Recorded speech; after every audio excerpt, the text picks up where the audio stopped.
Okay, today I'm going to do a little geocaching 101 video. I've done a more advanced video, but this is for people that have just started geocaching.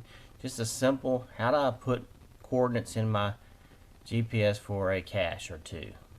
So anyway, to start off with, you start off on your account. You have to create your account, which we may do another video for that another day. Once you've created your account, you click on your here, and I don't know, it just depends on what you want to find for doing a geocache. So I'm just going to use this map thing right here.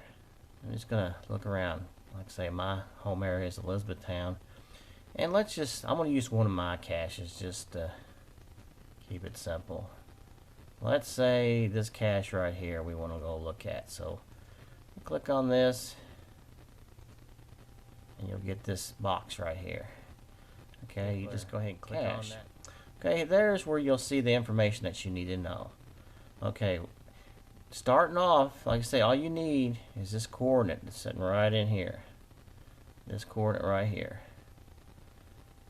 So what we're going to do now, I'll come right back to you. I'm going to get the GPS set up.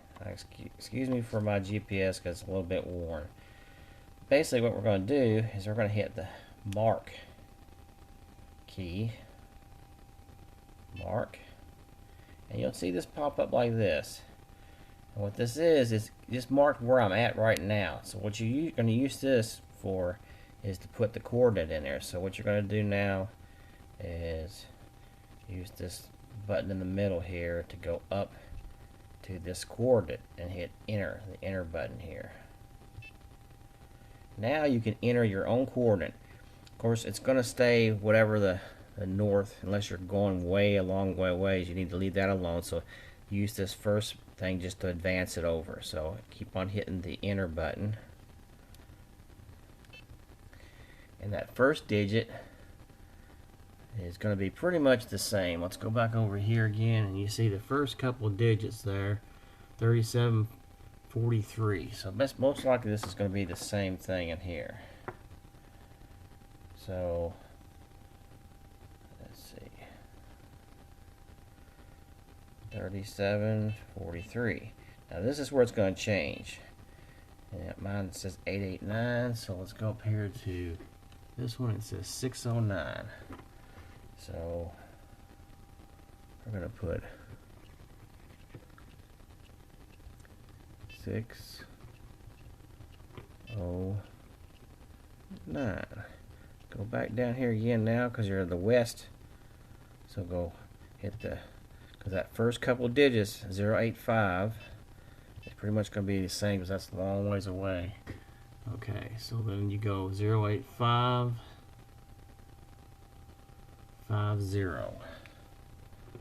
So see, this is 45, so we definitely need to change that.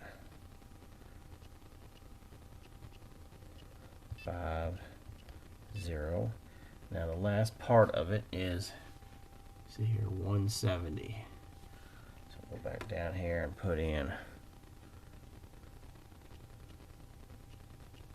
170. Okay, and then you're done with that. Go down to done. Now on this data field here, you can do several different things. If you notice, when I hit it, it gave it a pre-number up here. So what I might want to do is put the GC number in there. See, there's the GC number. It's T1Y3. So what we're going to do is put that in here. So you just hit enter again, and then you can put that. And just so we know it's a GC, we'll just go ahead and say GC. Okay, and it's T1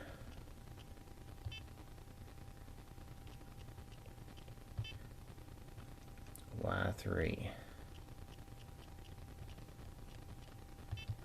And the reason we always refer to the GC numbers, get down here and we'll hit done. Okay, the reason we refer to that is that ties it in with everything. When you come back from a geocache, you want to log it in, you can always use that GC number to find that same cache again. So anyway, you go down, and what we used to do in the old days is we'd put in that coordinate like that, and then we'd print up this cache page. And you can still do that if you want. You print the cache page, take it with you. But with these newer GPSs, all that information will be saved in here. So when we get done, we want to make sure that we go down here. If you want to look at it where it is on the map, you can hit map. I'm not going to do that, so hit done. Make sure you hit that done button. Okay, so let's just go over here and we'll see where it's at, because I know where it's at over here. So you see it made this flag. That's also something we can do too. Is you want to change, you can change that flag if you want. Let's go in here and look at it, and we can hit it, edit. You can actually change this little flag if you want to any kind of little character, but we'll leave it alone for now. So when you're ready to go to that, like I say, you click on it like I just did. You go down here and hit go. Okay, it's routing to that right now. Now you can geocache in several different ways. Is you can go ahead and you can I use the map myself, but you see at the top of here I've got it set where I got destination or distance to destination and then time to destination. That's something you'll have to set up your data fields in your GPS. Okay, while I'm showing you this, I'm also going to show you, if for some reason you want to look, you got just turn on your GPS and we'll stop the navigation on that one. So let's just say the GPS is turned on, we want to find that we just found. So you hit this find button, and I'm not sure if it's going to show up as I think it's going to show up as a waymark, the one we just entered in there. So let's click on that. And we're looking for that, there that GC number is right there. So you hit that, and you hit your enter, and then you'll see, just hit the go button, and you're heading to that geocache. Okay, when you enter that in there manually, like I showed you before, you won't have any of the information in your GPS like if you were to download it from the computer. So you will want to print up this page and take it along with you if you do it that manual way. Now if you want to go ahead and load in by GPX file, it's a little more complicated, but you can put in a lot of caches at one time. I'll post a video somewhere up here in this right corner here on this video, a link to my other video that shows you how to do that. Okay, if you've manually loaded your coordinate into your GPS and you want to print a copy of this cache page, it's pretty easy. You just go into your regular cache page and you'll see this print option. And what you want to do is, you got one with no logs, one with 5 logs, one with 10 logs.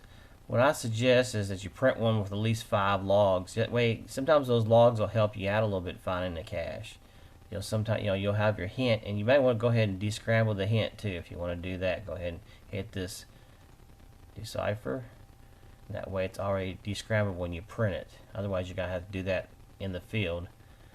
So anyway, and then you're gonna go, I want to print with 5 logs. So it's gonna do this print up page like this, and then you just simply go up and you define your normal print setup here. I'm using Windows 10. I think Windows 8 is pretty much the same, and of course I'm using Firefox too. So the printer may be over here on this left hand side or over here, but just find your print button and it's going to put it into a print. I'm not going to print this, but I'm just going to show you how that printed up. That way you'll have this copy. It'll look something like this, and it has your previous logs here. You can even print up, it'll print up a map. Just depends on how many sheets you want to put up on your print up. Back when we first started geocaching, this is the only way. We used to keep a binder and have these things full. Like I say, once you get into geocaching more, you'll probably get into where you just directly load it into your GPS. And again, I showed that link earlier where you can put that in, or I'll show this link sometime during this video where you can do a more advanced way of loading caches in. Like I said, we're doing this the basic way. This is the basic 101 way, which is just entering a coordinate into your GPS and then using the cache page and actually taking the sheet with us. So what I've done now is I've drove up See if we can see this here. I drove up to the cache area and I've found the closest road to get me to it. I'm gonna go over here, zoom in a little bit. I'm gonna go over here and I'm gonna hit the flag right here and hit enter. And then we're gonna hit go. It's gonna tell us we're 242 feet from the cache. Okay, what you want to do before you get out of the car, you want to make sure that you're in a place that you can get to the cache. We know it's over that general area. We want to make sure that we can get there without having to go through private property. The cache owner is going to give you the closest way he can get in. You can get in. If it looks like it's dangerous to get there, you're probably not in the right place to get to the cache. But this is actually my cache, so I know how to get there. But like I say, we're going to get ready to go out to the car. We got to make sure you take your pen with you. We have got our cache sheet with us to help us out. And like I said, when you first start geocaching, if you're good with maps, you probably want to use your map. A lot of people use the arrow, the compass needle, and you'll see here I've got a distance is 234 feet, and there's my compass. And we just follow this arrow. Like I say, what I do, I use the map a lot, but we're going to go ahead and use this arrow because this is a basic 101. So we're going to follow the arrow. We want that clock down to get down as close as we can to the actual number. So we're moving on in, and we see we're heading into a cemetery here. So okay, looks like we're 62 feet from it. Normally you can decipher this hint. Like I say, if you want to decipher it, you can use this decryption code. I just think it has something to do with the cedar tree, if I remember correctly. So we're going to go ahead and move on in. And you see the arrow. Well, it's not taking me to that tree, so it's going to go down to this one here. It's clocking down. There it goes. Well, yeah, it's actually leading. There it goes. Starting to turn around now. So now, whenever you get around to close to a cache, like I say, when you get down under 50 feet, especially in the wooded area, you want to start looking for what your clue might call for. In this case, I think it mentions something about a cedar tree. So this is a pretty obvious spot. And you might even look, and this one has actually a little bit of a geo trail that goes back in here to it. So we're going to come back in here like this. And what do you know? There's the cache. And it looks like I'm missing a lid, so I'm going to replace the lid on that. So once you take that out of there, if it's a small one like this one, you're just going to log in. You're going to put your name, probably the date that you found it. If it's something big, like a big container, you can bring something to trade out. Trade something out with it, and then make sure when you get home you go ahead and log that on geocaching.com. That way it keeps count of what you got.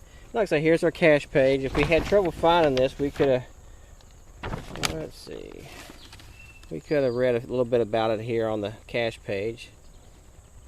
So that's the basic way how to find a cache.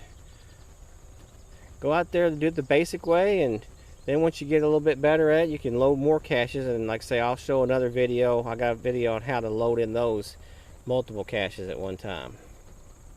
That's all I got. If you like this video, subscribe or like this video, and I'll try to have more like this.